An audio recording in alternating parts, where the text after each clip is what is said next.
guy yesterday in the ER, and he was just doing lawn work in South Jersey. This isn't even that abnormal. The CDC reported this week that it's...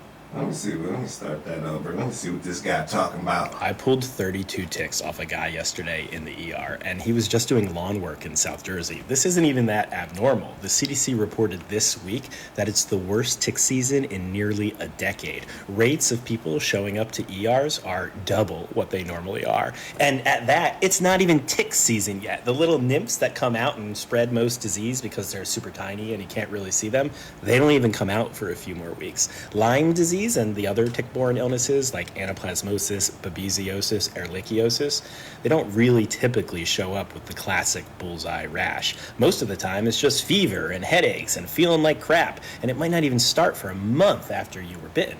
If you were outside this spring and you feel like you're still flu-ish in May, that's a conversation to have with your doctor. Early doxycycline for prevention works. Waiting really is what gets people into trouble. Grab some tweezers, grab it at the base, and yank it out of there. Don't twist, don't burn it, don't put Vaseline on it, don't do anything else other than maybe put the tick in a little plastic bag and save it in your freezer for later.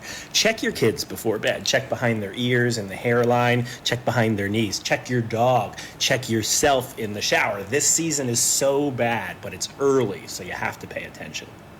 I pulled 32 ticks off a guy yesterday.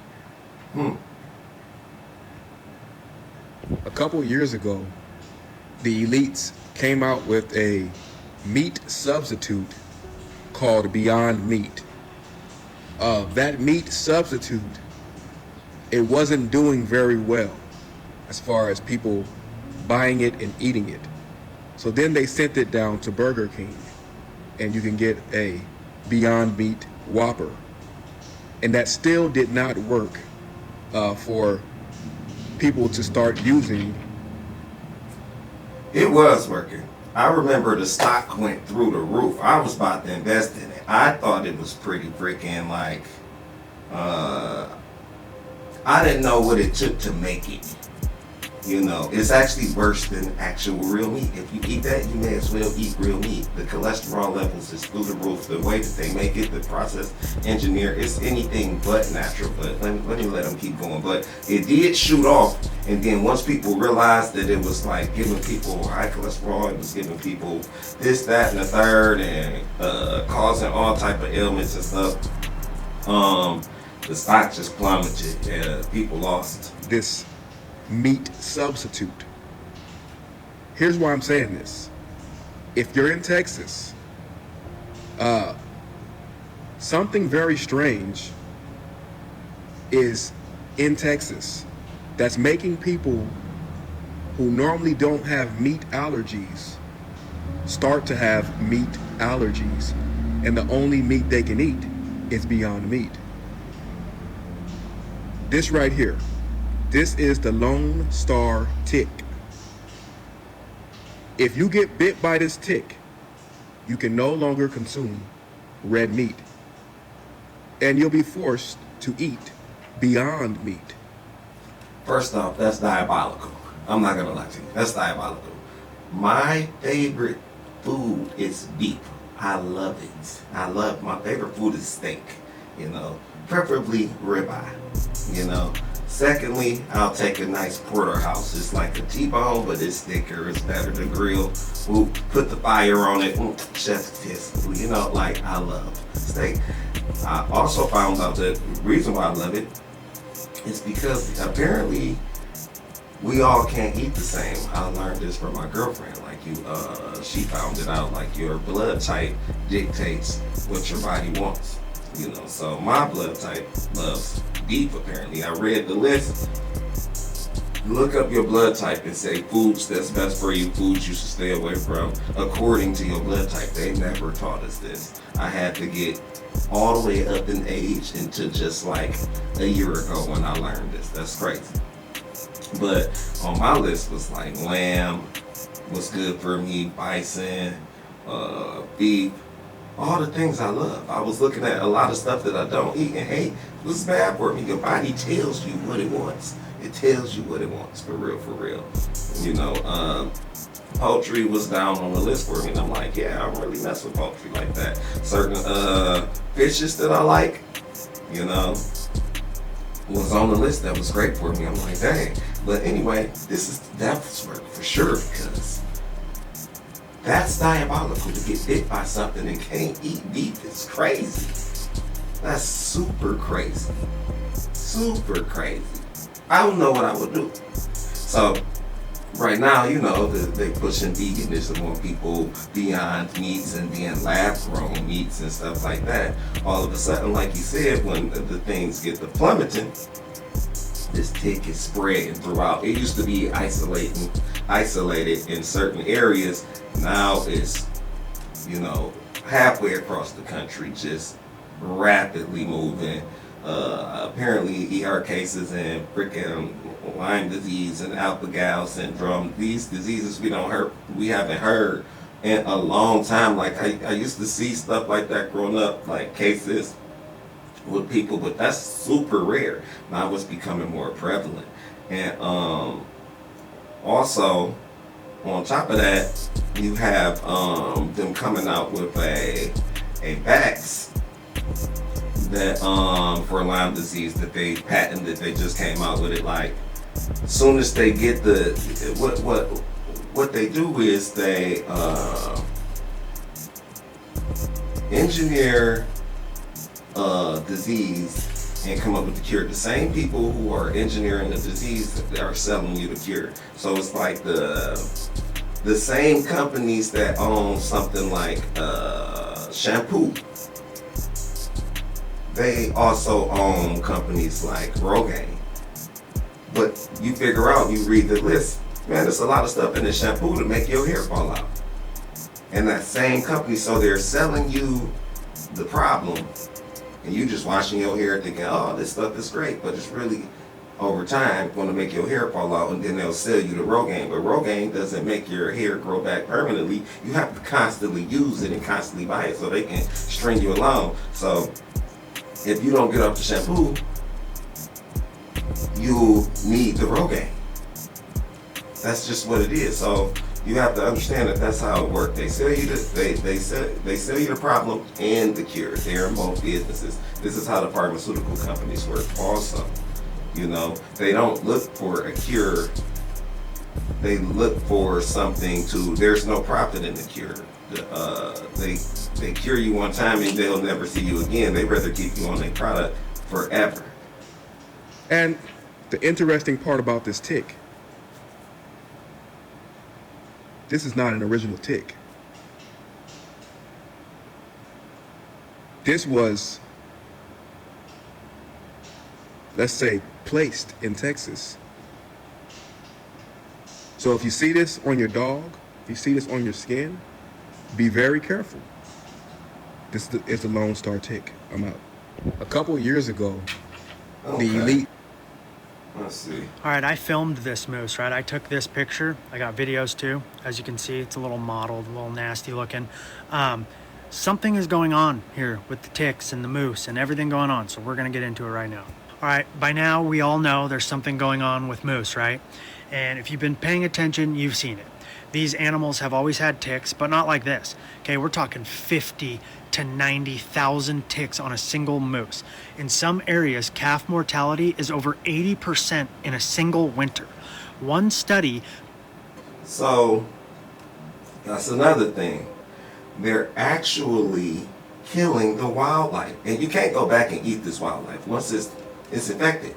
The same Lyme disease is giving you, it's giving that. If you eat that, you're gonna have whatever. So it's working double ways.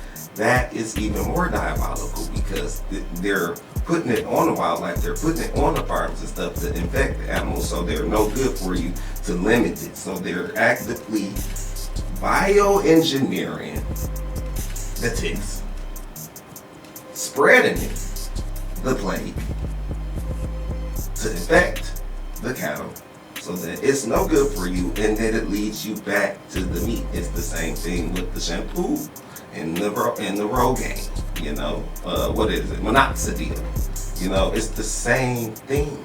This is what they're doing. We're under siege. Let me see what you're talking about, because I've seen some crazy videos out. I wish I was saving the most of them. For real. You know, I would see it and just keep scrolling like, this is crazy. I don't know what your timeline look like, but my timeline is crazy. But, man, they all over these things. They be malnourished. It's just sad, man. I think I saved some of them. I hope I run across them, but maybe he get into around 70 calves and 60 didn't make it to spring. That's not wolves, that's not hunters, that's literally just ticks.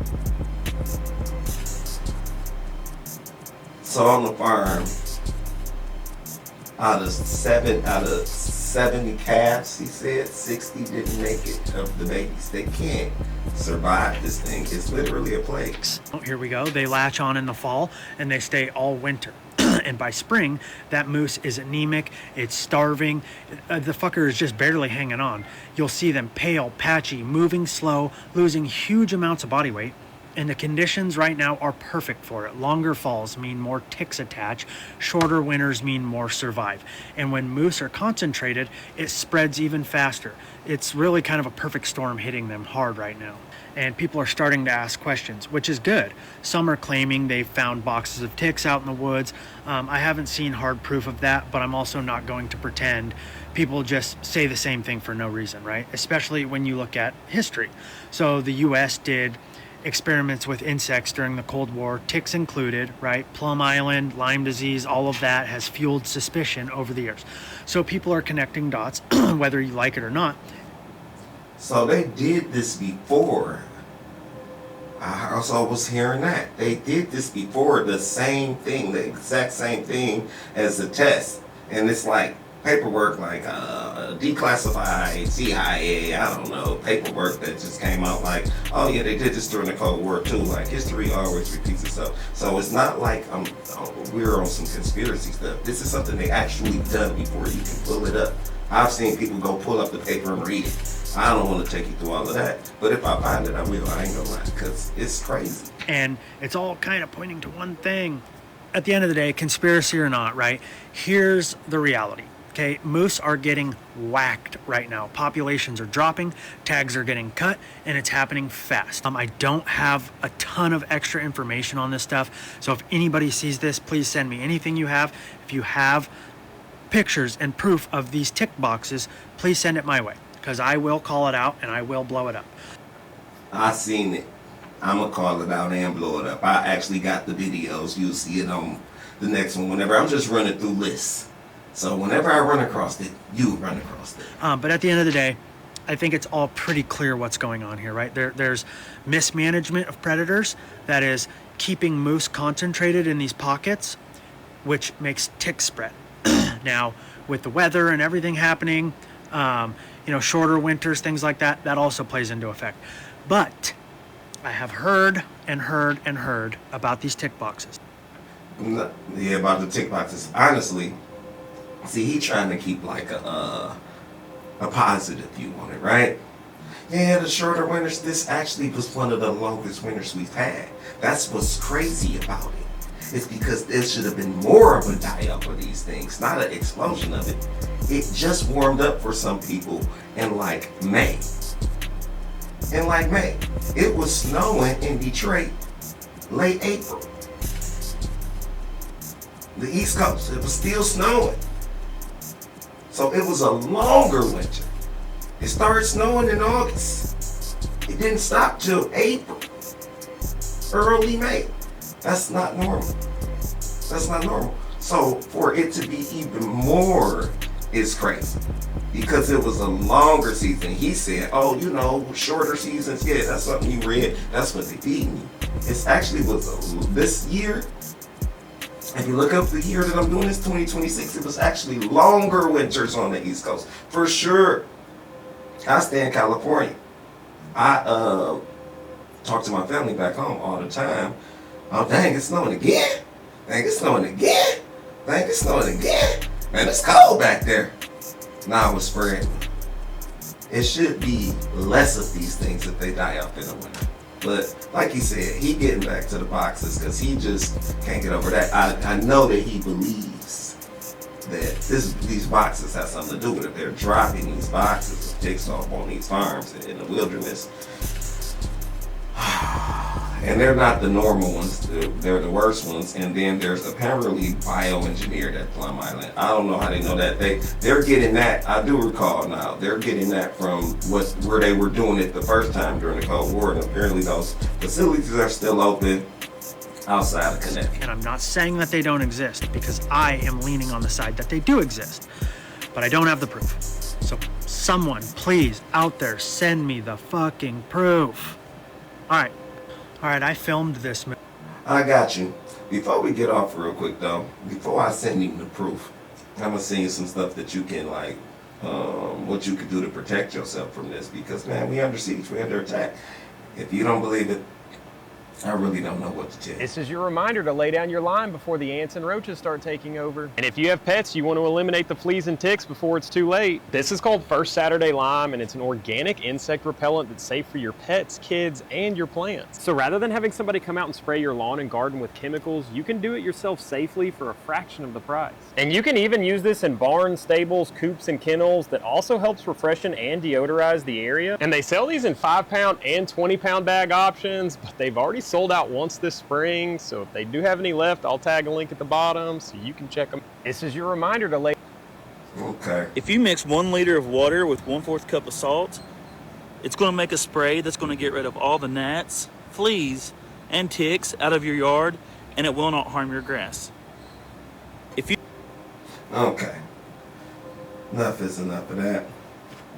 Listen, I want to read y'all something real quick. You know, this is the Yah show at the end of the day. At the end of the day, I'm Mr. Israelite in this real life. Ephesians 6:12. We do not wrestle against flesh and blood, but against the rulers and against the authorities and against the cosmic powers over this present darkness, against the spiritual forces of the evil in heavenly places and on this earth. Listen, this is, at the end of the day, this is demonic. The country's ran, the world is ran by Satan himself. I'm not going to lie to you. The whole pyramid, whatever, the Illuminati, whatever you want to believe, whatever you want to call them, is darkness at the end of the day. They don't love us. They don't care about us. They want us under the thumb. If you don't believe this, keep living in a fairy tale world where revelations is happening right in front of us. These things will come to pass, just like God's word always does. He warns us, he gives us guidebooks, he tells us to keep a watchful eye, and we are there, people. Listen, catch me on the next one, because I'm about to drill you with all of these. This your boy, Mr. Israelite, and Israelite.